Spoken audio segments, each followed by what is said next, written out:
Seguimos aqui com os principais destaques do dia. A ex-ministra e ex-senadora Marina Silva, do Partido Rede, lidera em todos os cenários de segundo turno para as eleições presidenciais de 2018, segundo pesquisa Datafolha divulgada hoje. Nas simulações de primeiro turno, o ex-presidente Lula aparece à frente do governador paulista Geraldo Alckmin, do ministro das Relações Exteriores José Serra e do senador Aécio Neves, todos do PSDB. No entanto, o petista perderia em um eventual segundo turno contra Marina Silva. A pesquisa também aponta aumento na rejeição ao presidente Michel Temer, que aparece em primeiro lugar neste quesito, porque 45% dos entrevistados dizem que jamais votariam nele. Então é o primeiro colocado no quesito rejeição. Resta saber o seguinte, quer dizer, no primeiro turno Lula continua em primeiro. Lula em primeiro, sim, no primeiro turno. Quem fica em segundo no primeiro turno? Depende do cenário, né, Boechat? Mas a gente Não, tem no Aécio primeiro Neves... turno, no primeiro turno. A lista, quando Lula é colocado em...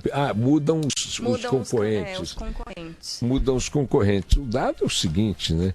Até onde... Está liderando no primeiro turno. Num cenário em que fica o Alckmin como candidato tucano, o Lula vai de 25% para 26% de intenção de votos.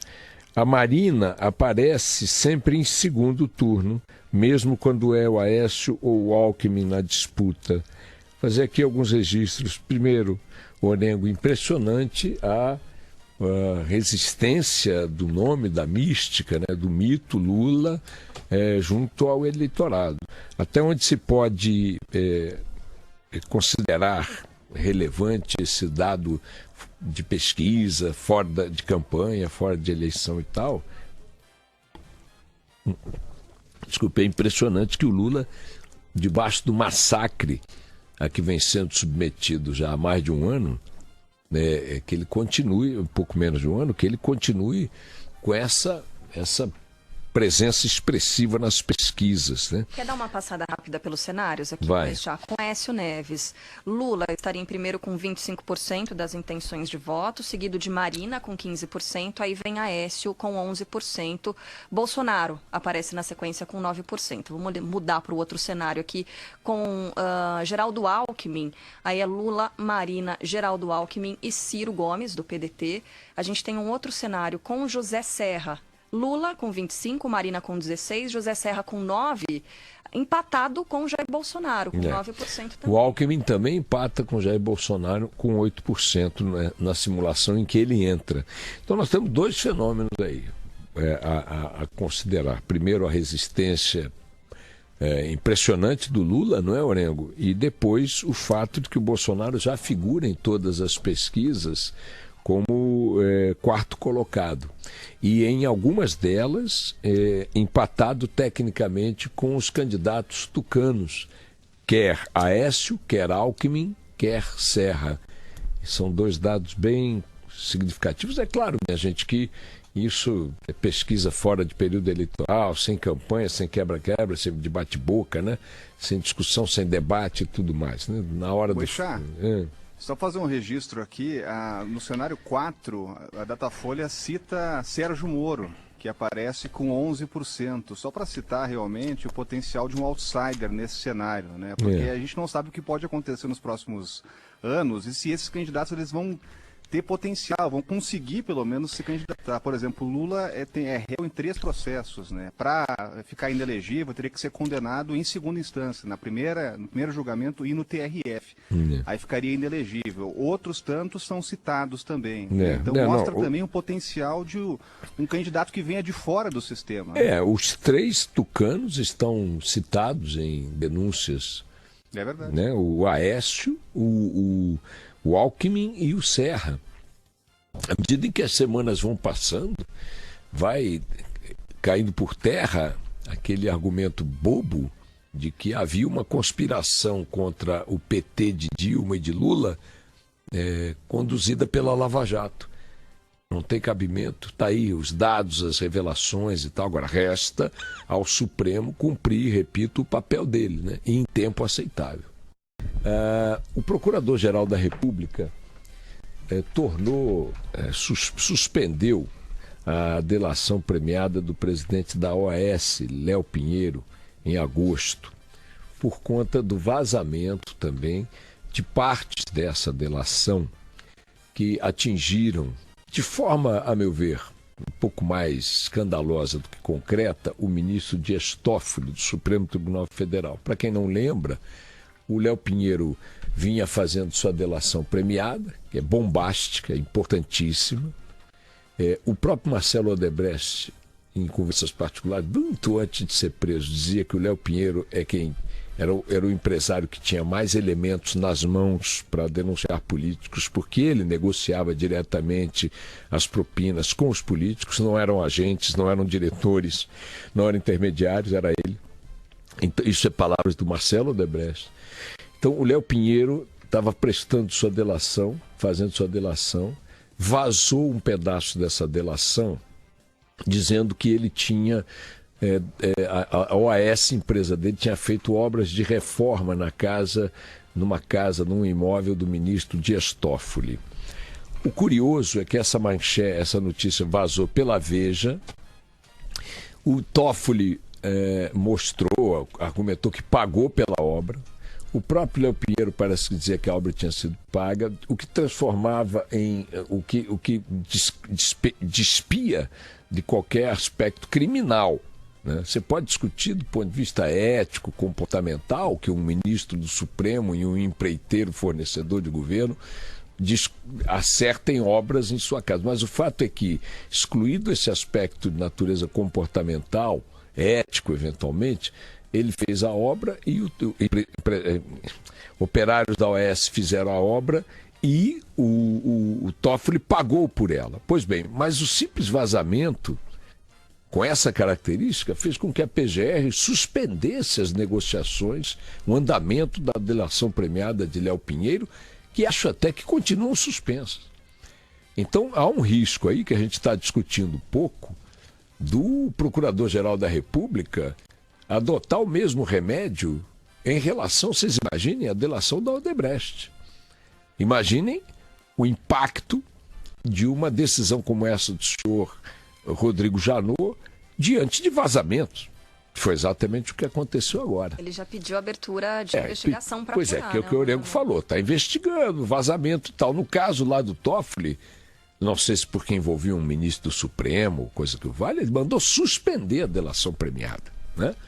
Então é isso. Bom, o Orengo, que mais que tem hoje aí, Orengo? Como se fosse possível ter mais coisas.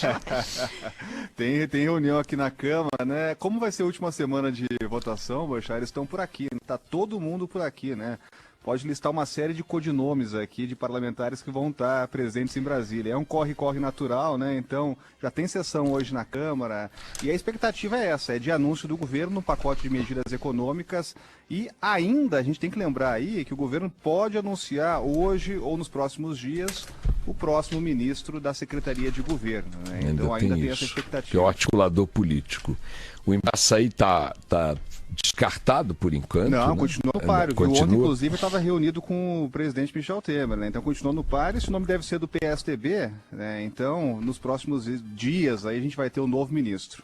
Bom, é importante chamar a atenção para o fato de que as delações agora da Odebrecht, esta primeira delação, das 70 e tantas que vem por aí, envolveram também o presidente da Câmara, o Rodrigo Maia, de tal forma que nós temos excetuando a presidente do Supremo, ministra Carmen Lúcia, todos os demais na linha sucessória da presidência da República. Aliás, o Renan já não está mais. Não está mais. Saiu por decisão do Supremo na Jabuticaba. Pois bem, agora temos apenas a Carmen Lúcia como na linha sucessória, sem estar citada nas denúncias das empreiteiras, especificamente do Odebrecht. O meu caro Orengo, vamos dar uma passada rápida aqui pelos apelidos, já que você falou que muitos apelidos estarão circulando aí no Congresso. O Caju. Boca mole, decreto, esse Boca Mole é o que eu achei mais flagrante, porque o político aqui esse apelido se refere, de fato, se você fosse botar um apelido nele, tinha que ser Boca Mole mesmo, né? É o Heráclito Fortes. Heráclito Fortes, né? Agora, eu gostei muito aqui do Misericórdia, o Antônio Brito é Misericórdia, Moleza, o Jutaí Magalhães, o próprio Jutaí Magalhães. Temos aí o todo feio, o Hinaldo Leitão, deputado do PP da Paraíba, reclamou. Ex-deputado. Ex-deputado. Como assim? Eu, todo feio? Né? O Campari, que é o Campari, hein? Gin Argelo. O Gin Argelo. O gripado, que é o José Agripino, não posso nem fazer piada, porque eu tô péssimo. Deixa eu ver aqui, quem mais? O Las Vegas. Por que o Anderson Dornelles, ex-assessor de Dilma, se chama Las Vegas, né? E por aí vai, Primo, Índio, Caju. E a feia? Quem é a feia? Coitada, Lídice da Mata, né? Feia. Os caras são malvados nos apelidos, hein, meu caro Rodrigo Orengo. Bom, a gente vai continuar na cobertura aqui de Brasília com o Rodrigo Orengo e a Carla Bigato no microfone. Vamos nessa. Boechat, a Gabriela Lages diz o seguinte: não é que sua voz esteja sensual, a sua voz é sensual. Ora, muito obrigado, sempre. Gabriela Lages manda mensagem. Morrerei fazendo sucesso. Muito obrigado, querido. Um beijo. Seguimos aqui com os principais destaques do dia. A ex-ministra e ex-senadora Marina Silva, do Partido Rede, lidera em todos os cenários de segundo turno para as eleições presidenciais de 2018, segundo pesquisa Datafolha divulgada hoje. Nas simulações de primeiro turno, o ex-presidente Lula aparece à frente do governador paulista Geraldo Alckmin, do ministro das Relações Exteriores José Serra e do senador Aécio Neves, todos do PSDB. No entanto, o petista perderia em um eventual segundo turno contra Marina Silva. A pesquisa também aponta aumento na rejeição ao presidente Michel Temer, que aparece em primeiro lugar neste quesito, porque 45% dos entrevistados dizem que jamais votariam nele. Então é o primeiro colocado no quesito rejeição. Resta saber o seguinte, quer dizer, no primeiro turno, Lula continua em primeiro. Lula em primeiro, sim, no primeiro turno. Quem fica em segundo no primeiro turno? Depende do cenário, né, Boechat? Mas a gente Não, tem no Aécio primeiro Neves... turno, no primeiro turno. A lista, quando Lula é colocado em... mudam os concorrentes. Os concorrentes. Mudam os concorrentes. O dado é o seguinte, né? Até onde... Está liderando no primeiro turno. Num cenário em que fica o Alckmin como candidato tucano, o Lula vai de 25% para 26% de intenção de votos. A Marina aparece sempre em segundo turno, mesmo quando é o Aécio ou o Alckmin na disputa.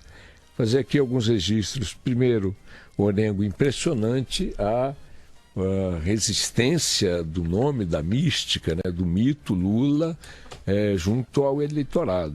Até onde se pode considerar relevante esse dado de pesquisa, fora de campanha, fora de eleição e tal? Desculpe, é impressionante que o Lula, debaixo do massacre a que vem sendo submetido já há mais de um ano, que ele continue, um pouco menos de um ano, que ele continue com essa presença expressiva nas pesquisas, né? Quer dar uma passada rápida pelos cenários aqui? Vai. Com Aécio Neves. Lula estaria em primeiro com 25% das intenções de voto, seguido de Marina com 15%, aí vem Aécio com 11%. Bolsonaro aparece na sequência com 9%. Vamos mudar para o outro cenário aqui com Geraldo Alckmin. Aí é Lula, Marina, Geraldo Alckmin e Ciro Gomes, do PDT. A gente tem um outro cenário com José Serra. Lula com 25%, Marina com 16%, José Serra com 9%, empatado com Jair Bolsonaro, com 9% também. O Alckmin também empata com Jair Bolsonaro com 8%, né, na simulação em que ele entra. Então nós temos dois fenômenos aí a considerar. Primeiro, a resistência impressionante do Lula, não é, Orengo? E depois o fato de que o Bolsonaro já figura em todas as pesquisas como quarto colocado.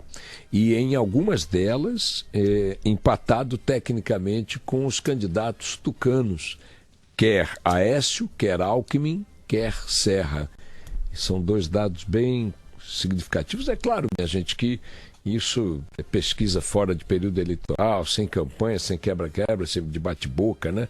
Sem discussão, sem debate e tudo mais. Né? Na hora Boechat, só fazer um registro aqui, no cenário 4, a Datafolha cita Sérgio Moro, que aparece com 11%, só para citar realmente o potencial de um outsider nesse cenário, né? Porque a gente não sabe o que pode acontecer nos próximos anos e se esses candidatos eles vão ter potencial, vão conseguir pelo menos se candidatar. Por exemplo, Lula é réu em 3 processos, né? Para ficar inelegível, teria que ser condenado em segunda instância, no primeiro julgamento e no TRF.